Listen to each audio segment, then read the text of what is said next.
नमस्कार मित्रों, हमारी सीरीज चल रही है एपिसोड नंबर 14 की, जिसमें हम बात कर रहे हैं भृगु संहिता की। भृगु संहिता के अंतर्गत आज हम बात करने जा रहे हैं वृष लग्न के एकादश भाव में यदि सूर्य स्थित हो तो उसके क्या फलादेश होंगे।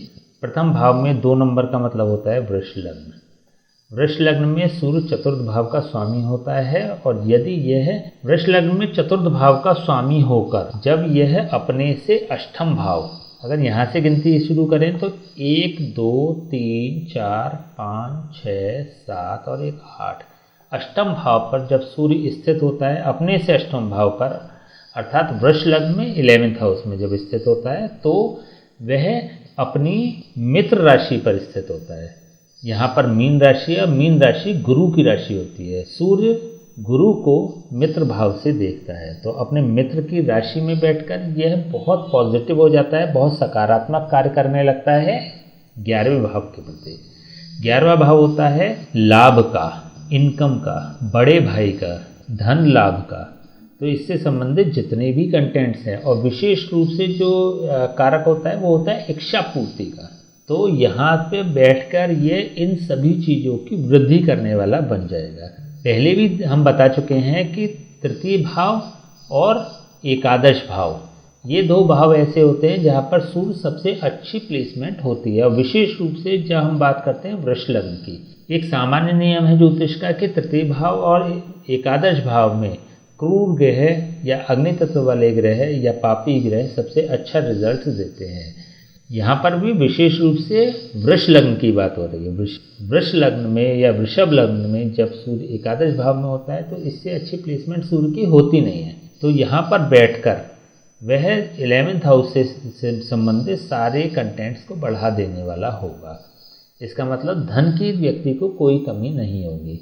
लेकिन सुख भाव के सापेक्ष यदि देखें तो ये सूर्य अच्छा रिजल्ट्स देने वाला नहीं होगा, क्योंकि चतुर्थ भाव का स्वामी होकर सूर्य जब अपने से अष्टम भाव में बैठ जाता है तो ये चतुर्थ भाव के जितने भी कंटेंट्स है, वाहन सुख हो गया, भूमि हो गया, भवन हो गया, माता का सुख हो गया, भौतिक सुख हो गए, व्यक्ति को इनको भोग करने में कमी करेगा। तो संभवतः व्यक्ति अपने प्रोफेशनली वर्किंग में इतना बिजी होगा कि वह को भोगने की स्थिति में नहीं होगा या कम भोग पाएगा।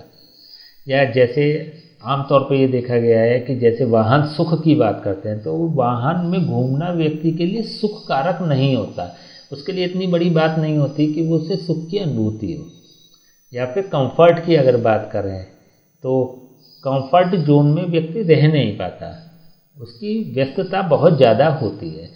तो चतुर्थ भाव के जो कंटेंट्स हैं उसके प्रति तो ये सूर्य अच्छा नहीं है वृषभ लग्न में। लेकिन अन्य चीज़ों में अगर देखे जाए, धन की दृष्टि से अगर देखा जाए तो ये सूर्य बहुत लाभ देने वाला होगा। सूर्य की एकादश भाव से सीधी दृष्टि पड़ती है पंचम भाव पर, तो पंचम भाव से संबंधित भी जितने भी कंटेंट्स हैं उसको बढ़ा देने वाला होगा, क्योंकि यहाँ पर बुध की राशि है। बुध को सूर्य समभाव से देखता है, तो यहाँ पर पंचम भाव के जो भी कंटेंट्स हैं, जैसे संतान सुख की बात करें, विद्या की बात करें, बुद्धि की बात करें, पद प्रतिष्ठा मान सम्मान की बात करें, तो उसके लिए यह सूर्य बहुत प्रभावशाली होगा, बहुत पॉजिटिव होगा, बहुत सकारात्मक प्रभाव देने वाला हो जाता है। यह सूर्य एकादश भाव के लिए भी अच्छा है, और जो दृष्टि पड़ रही है पंचम भाव पे उसके लिए भी अच्छा है। संतान की दृष्टि से भी देखें तो इनकी संतान बहुत प्रभावशाली व्यक्तित्व वाली होती है, और इनको अपनी संतान से भी संतुष्टि मिलती है, उसकी परफॉर्मेंस से संतुष्टि मिलती है। तो इस दृष्टि से भी देखें तो सूर्य पॉजिटिव वर्क करने वाला होगा।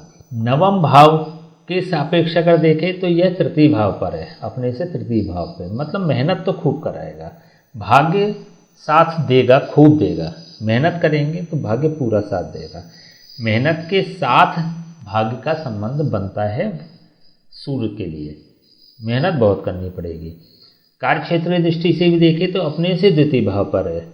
पहले बता चुके हैं कि कोई भी ग्रह अपने से द्वितीय भाव पर अगर होता है, देखिए यहाँ हम बात इसलिए कर रहे हैं नवम भाव दशम भाव की, क्योंकि नवम भाव, दशम भाव और लग्न भाव तीनों का कारक होता है। तो कारक की दृष्टि से देखें तो दशम भाव के सापेक्ष भी है सूर्य, पॉजिटिव फल करने वाला है। लग्न के सापेक्ष अगर देखें तो भी यह सूर्य अपने से एकादश है, तो भी लग्न के सापेक्ष भी यह सूर्य पॉजिटिव रहेगा। तो इट मीन्स कि व्यक्ति को सूर्य के जितने भी कंटेंट्स हैं उसमें पॉजिटिव फल प्राप्त होंगे। पिता का पूरा सहयोग मिलेगा, शासनात्मक प्रवृत्ति होगी, इनके सबऑर्डिनेट मिलेंगे इनको काम करने के लिए, डोमिनेंट नेचर होगा, मान सम्मान प्रतिष्ठा प्रताप और प्रदर्शन इनसे संबंधित जितने भी कंटेंट्स हैं उसके लिए यह सूर्य लाभप्रद रहेगा। आत्मबल व्यक्ति का बहुत होगा, शक्ति व्यक्ति में बहुत होगी, प्रभाव और धैर्य की प्रचुरता होगी व्यक्ति के व्यक्तित्व में। तो अगर लग्न भाव के सापेक्ष भी देखें तो यह सूर्य बहुत पॉजिटिव फल करने वाला होगा, बहुत सकारात्मक फल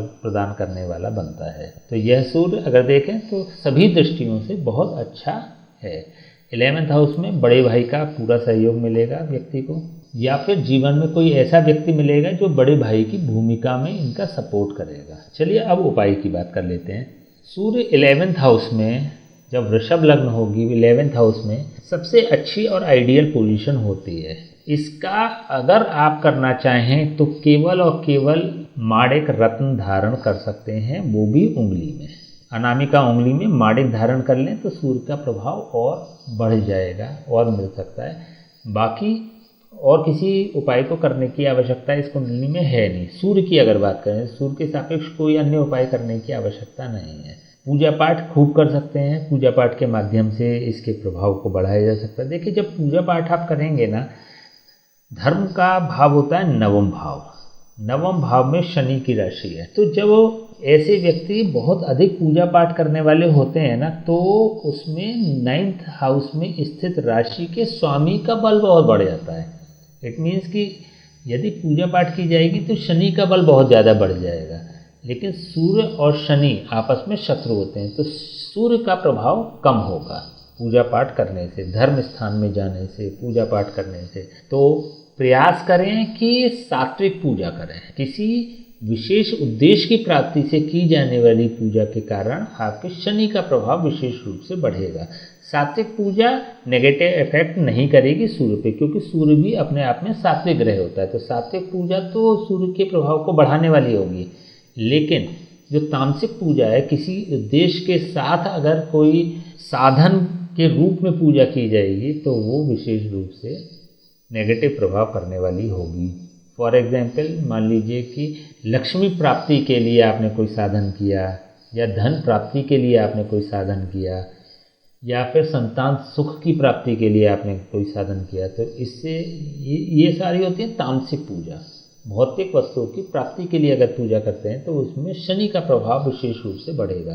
तो अवॉइड करना चाहिए, सात्विक पूजा को ही प्राथमिकता देनी चाहिए। सात्विक पूजा से मतलब अपने इष्ट देव की आराधना आपको करनी चाहिए। बाकी किसी अन्य पूजा की आवश्यकता नहीं है, क्योंकि सूर्य 11वें हाउस में बैठ के व्यक्ति को मैक्सिमम सभी चीज़ें दे देता है। और इच्छा पूर्ति का भी भाव होता है 11वें हाउस, तो इच्छा पूर्ति भी व्यक्ति की कराने वाला होता है। तो फेम के मामले में बहुत अच्छी स्थिति होती है ऐसे लोगों की। राजनीतिक परिप्रेक्ष्य में भी अच्छे संबंध होते हैं इनके, या स्वयं भी प्रयास करेंगे तो राजनीतिक व्यक्ति भी बन सकते हैं। तो लगातार सफलता प्रदान करने वाला बनता है सूर्य। तो अन्य उपाय की आवश्यकता नहीं है, ये सामान्य सा उपाय आप कर सकते हैं। माणिक धारण कर लीजिए, जिससे कि सूर्य के प्रभाव और एनहेंस हो जाएंगे। ठीक है, तो आज हमने बात करी सूर्य 11वें हाउस की। नेक्स्ट वीडियो में हम बात करेंगे जब सूर्य 12th हाउस में स्थित हो वृषभ लग्न में, तो उसके क्या इफेक्ट होंगे। तब तक के लिए हमें आज्ञा दीजिए। नमस्कार।